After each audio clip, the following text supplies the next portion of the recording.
You are listening to the Sports Bar on talkSPORT. Me, Jamie Hurr, and Jason Cundy taking calls tonight. Big Champions League action. A big win for Arsenal. They win 7-1 against PSV away from home. Incredible performance. Aston Villa, they went 3-1 away from home against Club Brugge. 2 late goals. Looks like that gets them through. So the English side's doing well in the Champions League. You can have your sound that 03 717 22 3344 as well. Millwall fans applauded on the 8th minute tonight during their 2-0 home defeat to Bristol City to support their goalkeeper Liam Roberts after his kung fu kick on Mateta. Let's hear that moment as it happened earlier on talkSPORT. Well, there's applause here at the Den in the middle of the game. Millwall 0, Bristol City 0. But the applause is ringing around the grounds on 8 minutes.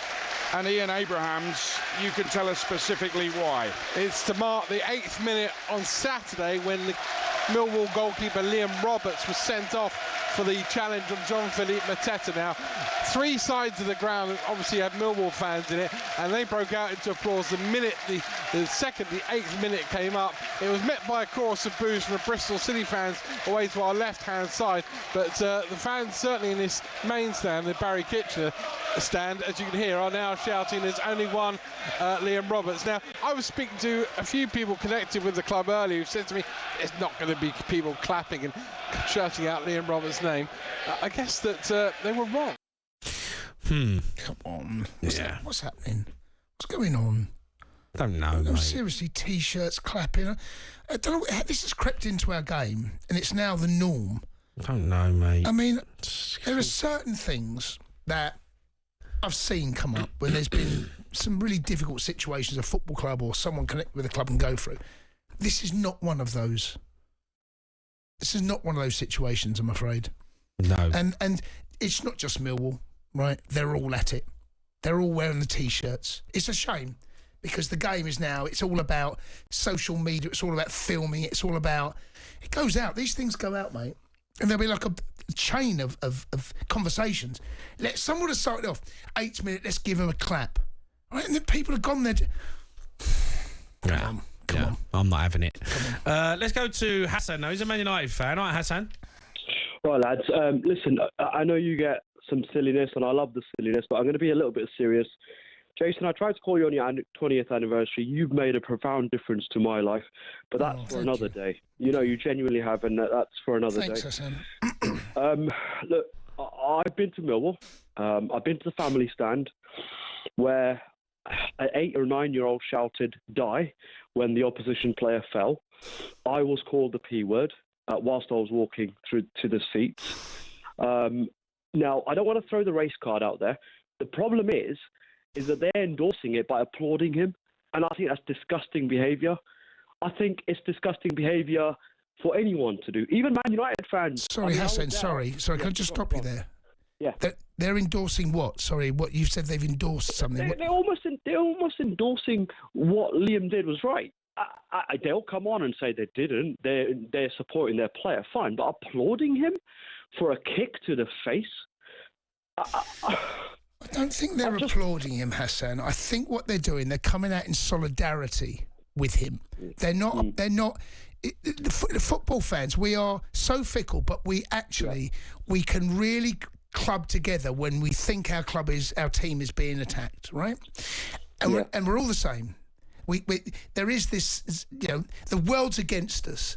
I think that's where it comes from. I'm not condoning it. I think it's pretty pathetic, if you want the honest truth. But I don't think they're condoning what happened.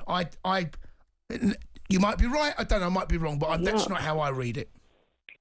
You're right. I mean, just a small example. And again, I hate talking about this because I want to talk about the actual game. But on Sunday, when Mazraoui opened his fast, there was a lot of comments on social media, and even in the Stretford end where I was, there was a lot of booing and saying this shouldn't be happening in English sport. I think we just need to be really, really careful. Football is turning into an ugly sport. It's one of the reasons why my brother said, I can't take my 3-4-year-old to the stands anymore. We just got to be careful. We just got to clean up our game again. No, I agree with you. Yeah. Yeah, sorry, I missed what you said there. Did you, when Mazraoui went, what, for Ramadan? Yeah. When Mazraoui bent down. Yeah, I do remember what you, and I was there, that's what I'm saying it. Well, look, we are now a league where you go back 40 years ago, that would not have been impacted on our league. Now we have to accept that there are players that come from different cultures, different backgrounds, and they do go through this, you know. And I've seen this. And N'Golo Kante, I remember at my club, went through Ramadan. There are players, and if we really want to be a multicultural league, and we really want to open our arms to everyone, and the money that's been paid throughout the world, I think we have to accept there's going to be moments. Well, it didn't take that long, did it? What was it? A couple of minutes? Yeah, if that. I mean, who's complaining about that? I mean, it's ridiculous. I don't know. What's the problem? I don't know. We have 8-minute VAR decisions. Do you know what I mean? You're absolutely right. Maybe they should do that. I know. It's ridiculous. I think it's just the modern game. People don't like change. It's no hardship. I don't think anyway. No, it's ridiculous, yeah. It's no problem with that at all. Hassan, thanks for your call, mate. Hassan. Appreciate it. Let's go to Stephen. He's an Arsenal fan. All right, Steve? All right, Steve-O. All right, lads, what's happening? All right, Steve-O. All right, Steve, you good? Well done. You won the Champions League, Steve-O. Well done. Second London club to do it. Like, you know, we're one step closer to the next round, and that's the main thing, isn't it? Yeah, I think you got more than one foot in it, that's for sure. Yeah, definitely. But I just want to say like a couple of things about that. Is tonight we were devastating. Against Man City, we were devastating. Against West Ham, we were disappointing. You know, the game. What was it? The game with you know when the last home game with Liverpool and Everton, and Everton scored that. That was a cracking goal to get the 2-2. And then Liverpool drew the next game. All we needed to do was get the pressure on. You know, that was it. But we just couldn't get it together. But look, tonight we got it together. You know, on our day we can beat anybody. You know, but you know, sometimes you can win the league and sometimes you can win Champions League. You're not convincing me here, Steve. Yeah, you're not convincing me, Steve. Come on. You know, you're going, on our day. Yeah. You're not even convinced. No, he's not. Come on, Steve. Start this call again, right? Steve-O, here's what we're going to do, right? We're going to start this call again, and you've got to convince us that Arsenal are going to win the Champions League, all right? We'll pretend that didn't go out, okay? Right, you ready? All right, okay. Okay.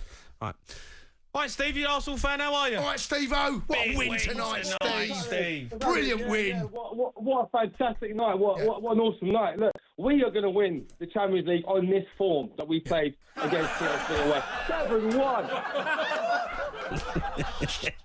Steve-O. There's a lot more convincing, I'll tell you what. It was. Why didn't you start with that, Steve? Keep going, Steve. Keep going.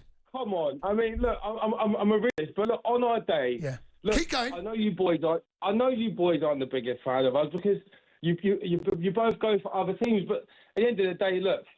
No, Steve, Steve, backtrack, Steve, you're backtracking again, Steve. Backtrack, mate. No, come on, just don't let the laughter trap put you off, Steve. We got this. No, Steve, last chance, all right? You got to come out. You give it big licks from right. Come out. Come on, give it everywhere. Just come out, haymakers everywhere. Right, you ready? Yeah, it's the best team in the world. Come on, Steve. Here we go. Right, go. Right, let's go to Steve. He's an Arsenal fan. Right, Steve. What a win! What a win! Oh my God! Did you see the result tonight? What 7-1? We've got this in the bag, boys.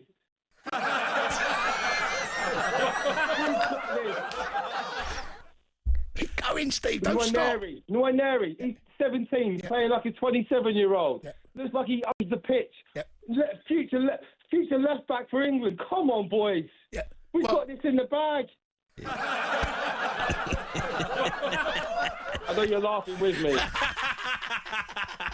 Oh, Steve, you're a ledge. Well done, Steve. Good work. Good work. He should have started like that. It would have been a bit more convincing. That's the problem with Arsenal fans. They come on here, you know, with the other guy, what was his name? Logie. Waffling for 4 minutes and then goes, you're going to win it. He says no.